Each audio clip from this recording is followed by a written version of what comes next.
হুগলি জেলার আরামবাগ মহকুমার অন্তর্গত খুবই জনবহুল একটি শহর হলো খানাকুল। আর এই খানাকুলেরই কিছু দর্শনীয় স্থান আজকে আপনাদের কাছে এই ভিডিওর মাধ্যমে তুলে ধরার চেষ্টা করব।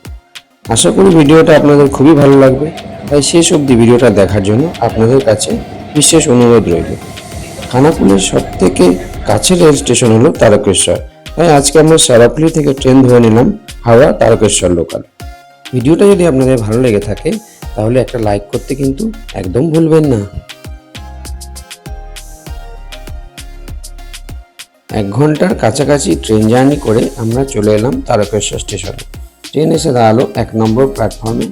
এখান থেকে সামনের এই ওভারব্রিজ ধরে সোজা হাঁটলে একদম আমরা বাইরে বেরিয়ে যাব।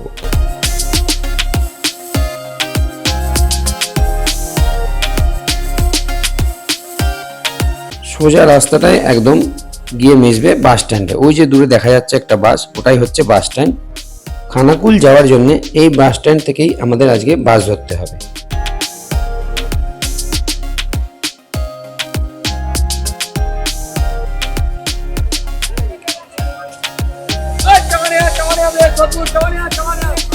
বাস স্ট্যান্ডের পাশেই রয়েছে অনেক খাবারের দোকান, তাই আজকের সকালের জলখাবার আমরা এখান থেকে সেরেই এই যে বাসটা দেখতে পাচ্ছেন দিগরুই ঘাট, এই দিগরুই ঘাট বাসেই কিন্তু আমরা আজকে উঠবো আর চলে যাব সোজা কৃষ্ণনগর খানাকুল এলাকায়। আর আমাদের নামতে হবে কলেজ মোড় নামক একটি বাস স্টপেজ আছে ওইখানেই, আর বাস ভাড়া লাগবে 30 টাকা।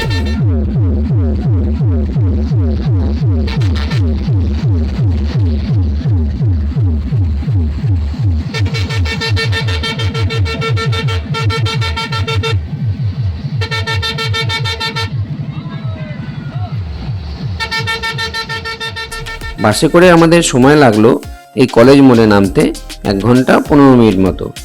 বাস আমাদের এপারে নামিয়ে দিয়েছে, আর ওপারে ওই যে মাটির রাস্তাটা দেখা যাচ্ছে ওই রাস্তা ধরেই আজকে আমরা চলে যাব গোপীনাথ জিউ মন্দির আর রাধাবল্লভ মন্দির। হ্যাঁ বন্ধুরা, আজকে আমরা এই মন্দির দুটো এখানে দর্শন করব, দিয়ে আরও অনেক কিছু দেখার আছে এখানে। তো আপনারা সঙ্গে থাকুন আর দেখতে থাকুন।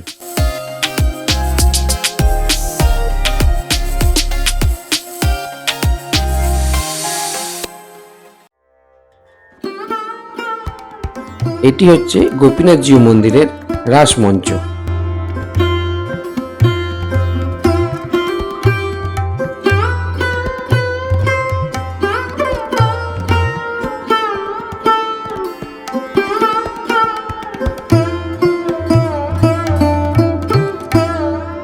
আর একটু এগিয়েই এই যে ডানাতে দেখতে পাচ্ছেন এটা হচ্ছে দোল মঞ্চ।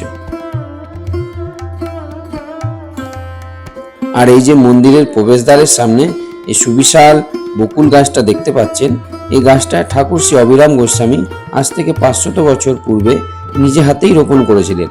এই গাছটির আরেকটি বিশেষত্ব হচ্ছে যে এটি সারা বছর ফুল দেয়, কিন্তু বছরের কোনো সময় আপনারা এই গাছে ফল দেখতে পাবেন না।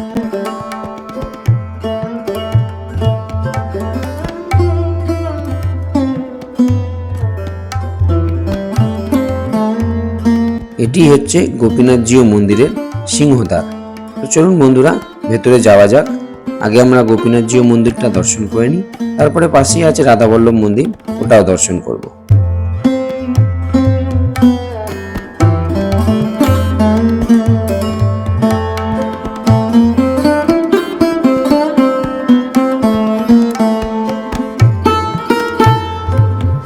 বাঁ দিকের এই নবরত্ন মন্দিরটি দেখছেন, এটি হচ্ছে গোপীনাথ জিউর পুরনো মন্দির।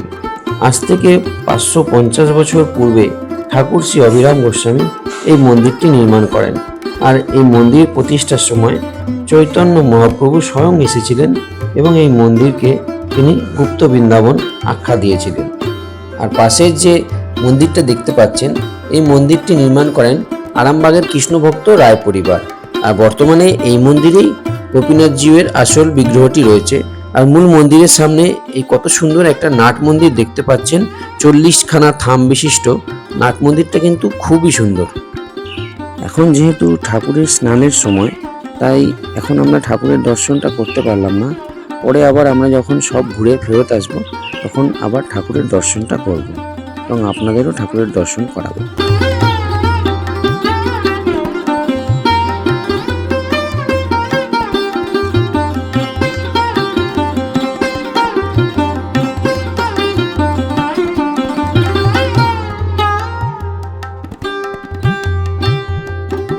কপালে একটু তিলক কেটেই আমরা চলে গেলাম পাশেই এখানে ভোগের কুপন সংগ্রহ করার জন্য। এখান থেকে আমরা ভোগের কুপন সংগ্রহ করে নিলাম, আর যার জন্য আমাদের কাছ থেকে নেওয়া হলো 100 টাকা করে মাথা পিছু। শুনেছি এখানকার ভোগ ব্যবস্থা খুবই সুন্দর, তাই আমরা আগে কুপনটা কেটে নিলাম।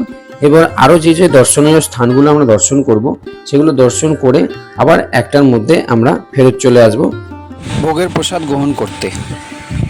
এবারে আমরা দেখতে যাচ্ছি পাশেই রয়েছে রাধাবল্লভ মন্দির।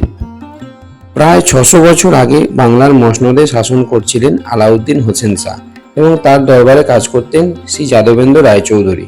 তিনি ছিলেন কৃষ্ণ ভক্ত। তিনি স্বপ্নাদেশ পাওয়ার পর এই স্থানেই রাধাবল্লভ মন্দির নির্মাণ কাজ শুরু করেন। পরবর্তীকালে আলাউদ্দিন হোসেন শাহের পুত্র যখন মসনদে বসেন তখন মিথ্যা প্রচারের মাধ্যমে তিনি জানতে পারেন যে তার তরুণের পাথর খুলে যাদবেন্দ্র রায়চৌধুরী খানাকুলে এই মন্দির নির্মাণ করছে। এই কথা শোনা মাত্রই নবাব হাতির পিঠে চড়ে সেই মন্দিরে এসে উপস্থিত হন এবং তার নির্দেশেই যাদবেন্দ্র রায়চৌধুরীর শিরচ্ছেদ করা হয়। কিন্তু তখনই একটি অলৌকিক ঘটনা ঘটে। কাটা মাথা বলে ওঠে, বড় সাধ ছিল মনে, রাধা মাধবকে প্রতিষ্ঠা করতে পারলাম না নবরত্ন সিংহাসনে। এই দেখে নবাব চমকে ওঠেন এবং তার ভুল বুঝতে পারেন, আর রায়চৌধুরীর পুত্র কৃষ্ণরামকে এই মন্দির নির্মাণের জন্য সব রকম সহযোগিতা করেন। এবার আমরা চলে যাচ্ছি ঘণ্টেশ্বর শিব মন্দির আর মা রত্নাবলী শক্তিপীঠ দর্শন করতে। টোটোতে করে আমাদের ভাড়া লাগলো 15 টাকা করে, আর সময় লাগলো 20 মিনিট মতো। এটি হচ্ছে রত্নাকর নদী। এই নদীর নাম অনুসারেই এই মন্দিরের নাম হয় রত্নাবলী মন্দির। এই নদীটি এখন কানা নদী নামে পরিচিত, আর এই নদীর উপরেই রয়েছে ছোট্ট মতো এই ব্রিজটা পার করেই বাহাতে রয়েছে মন্দির। আর মন্দিরের ডান দিকে রয়েছে অনেকগুলো পূজার সামগ্রীর দোকান।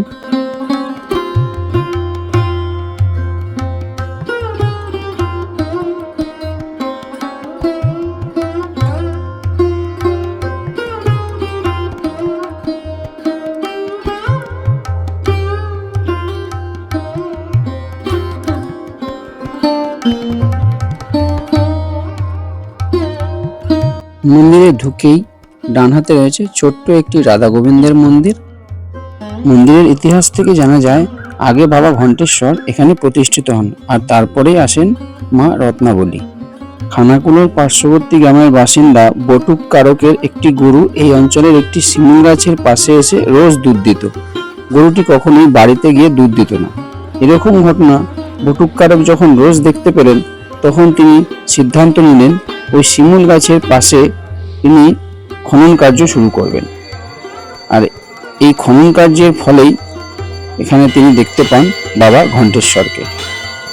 এই বাবা ঘণ্টেশ্বর মন্দিরের বয়স আনুমানিক প্রায় 500 বছরেরও বেশি, আর বাবা কিন্তু এখানে ভৈরব রূপী।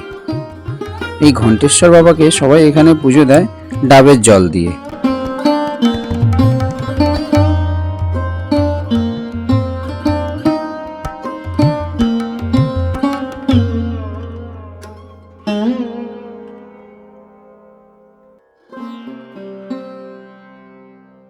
বাবার মাথার কাছে যে মূর্তিটি দেখতে পাচ্ছেন এই মূর্তিটি হচ্ছে রত্নাকর নদীতে ভেসে আসা কাল ভৈরবের মূর্তি।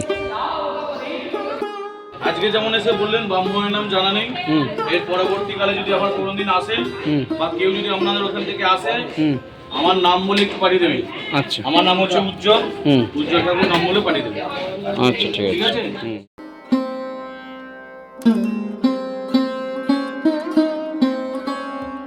এরপর আমরা চলে এলাম মা রত্নাবলী শক্তিপীঠে দর্শন করতে। এই শক্তিপীঠে মায়ের ডান স্কন্ধ মানে ডান হাত পড়েছিল। আর এই যে দেখতেই পাচ্ছেন মন্দিরের ভেতরে দেওয়ালে কিন্তু কোথায় কোথায় এই শক্তিপীঠ আছে সব শক্তিপীঠের ঠিকানা কিন্তু দেওয়া আছে, এবং কোথায় কোন মায়ের কোন অংশ পড়েছিল সেগুলো ভালো করে লেখা রয়েছে। মা এখানে দক্ষিণা শ্মশান কালী নামে কুমারী রূপে পূজিত হন। মাকে এখানে শাখা সিঁদুর কিছুই পরানো হয় না। একটি বিশেষ ব্যাপার এখানে লক্ষ্য করলাম যে এই মন্দিরের গর্ভগৃহে কোনো আলোর ব্যবস্থা কিন্তু নেই। মন্দিরের পাশেই রয়েছে ছোট্ট একটি পুকুর। ভক্তরা এখানে এই পুকুরে এসে স্নান করে তবেই মাকে এখানে পুজো নিবেদন করেন।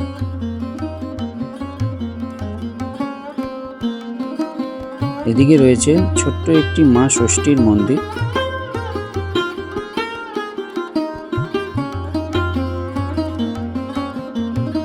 ঘণ্টেশ্বর মন্দিরের সামনেই রয়েছে খুব সুন্দর একটি নাট মন্দির, আর এই নাট মন্দিরের দেওয়ালে রয়েছে চিত্রের মাধ্যমে শিবের অলৌকিক সব কথা ও কাহিনী।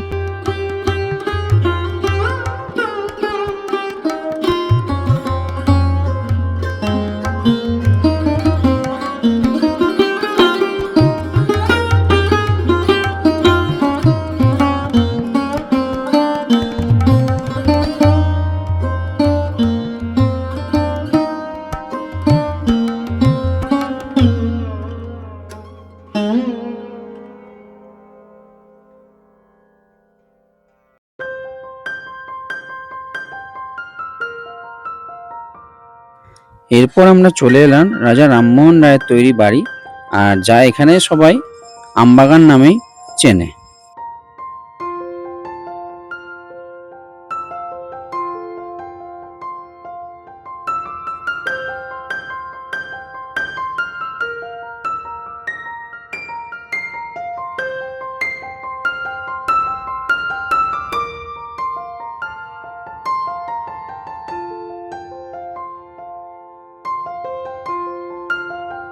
এই যে সতীদাহ বেদিটি দেখতে পাচ্ছেন, 1811 খ্রিস্টাব্দে রাজা রামমোহন রায় এইখানেই সতীদাহ প্রথা উচ্ছেদের জন্য সংকল্প গ্রহণ করেছিলেন।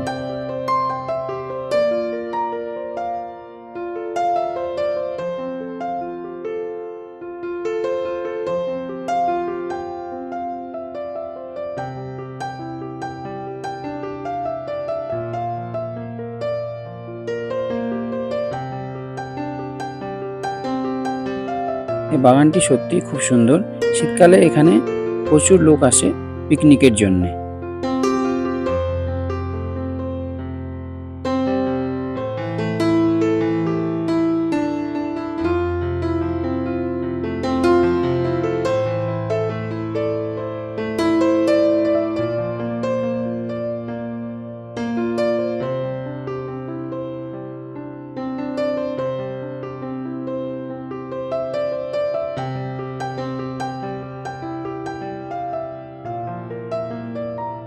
এটি হচ্ছে রাজা রামমোহন রায়ের তৈরি সেই বাড়ি, কিন্তু এই বাড়ির এখন ছাদ আর বর্তমান নেই, আর পাশের দেওয়ালও অনেক কিছু ভেঙে গেছে, তো অবশিষ্ট কিছু বাকি আছে।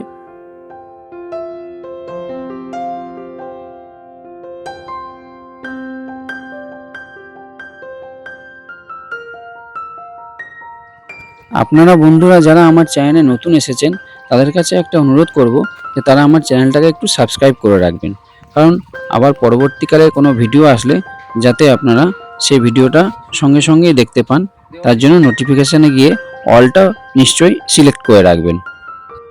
এত গরমে আমরা বেরিয়েছি, তাই জন্য আমাদের খুব জল পিপাসা পাচ্ছে, তাই জন্য বারবার জল খেতে হচ্ছে।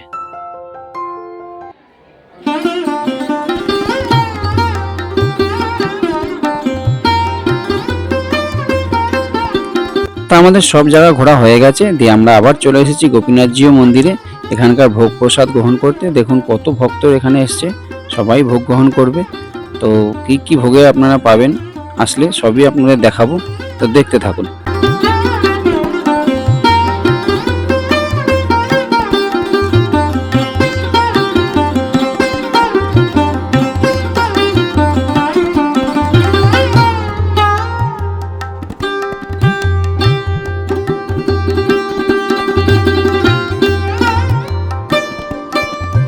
তো বন্ধুরা আজকের মতো আমার ভিডিও এই অবধি, আবার দেখা হবে পরবর্তী একটা ভিডিও নিয়ে আপনাদের সাথে। ততক্ষণ অবধি আপনারা সবাই ভালো থাকবেন, আর আমার চ্যানেলটাকে যদি ভালো লেগে থাকে ভিডিওটা, তাহলে একটা সাবস্ক্রাইব করবেন আর লাইক করতে একদম ভুলবেন না। ধন্যবাদ।